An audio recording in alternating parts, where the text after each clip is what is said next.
Media వాళ్ళకి, అదేవిధంగా మన జేఏసీ అయినటువంటి మోతిలాల్ అన్నకి, అదేవిధంగా ఇక్కడ ఉన్న నిరుద్యోగులందరికీ నా నమస్కారాలు. నేను ఒకటే కోరుతా ఉన్నాను ఈ ప్రభుత్వానికి, అయ్యా మా ముందు దయ ఉంచండి. నా పేరు కృష్ణ, నేను సూర్యాపేట డిస్ట్రిక్ట్ నుంచి వచ్చాను. నేను గత 5-6 సంవత్సరాల నుంచి గ్రూప్స్కి ప్రిపేర్ అవుతున్నాను. ఈ ప్రభుత్వం ఏం చేస్తుందంటే, నేను ఒకటి కోరుతున్నా, ఫస్ట్గా ఏంటంటే మీకు చేతనైతే చేయండి, లేకుంటే చేయకండి.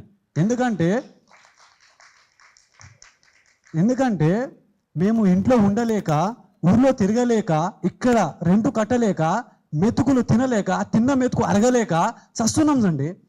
మా పరిస్థితిలో మీరుంటే మీకు తెలుస్తుంది. మీరు ఎక్కడో కూర్చొని మీ హోదాలో మీరు ఉండి మామూలు ఇలా అన్యాయం చేస్తుంటే అది మంచి పద్ధతి కాదని చెప్పేసి నేను కోరుతా ఉన్నాను. ఇంకేందంటే మేము అనుకున్నది ఏదో ప్రజాపాలన అంటే ఏదో మంచిగా ఉందని అనుకున్నాం, కానీ మరి ఇంత దారుణంగా చేస్తారని చెప్పేసి మేము అనుకోలేదు.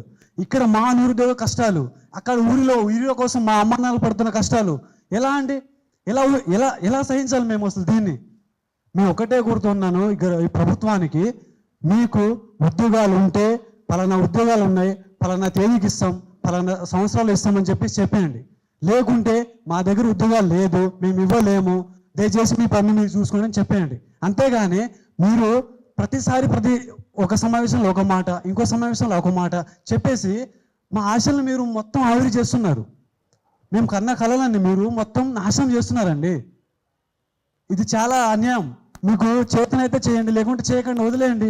మా వల్ల కాదు అని చెప్పేయండి. మా పని మేము చూసుకుంటాం. మా కింద 30-40 సంవత్సరాలు వచ్చినా అసలు ఇలా అన్ని సంవత్సరాల నుంచి మేము కష్టపడుతున్నాం, రావట్లేదు. పక్కన ఊరు వాళ్ళు, ఈ ఊరు వాళ్ళు, మీ పిల్లగాడు ఏం చేస్తున్నాడు అది చెప్పలేక ఇంట్లో వాళ్ళు చాలా ఇబ్బంది పడుతున్నాం సార్. మేము ఒకటే అనుకుంటున్నాం, మేము తలుచుకుంటే, మేము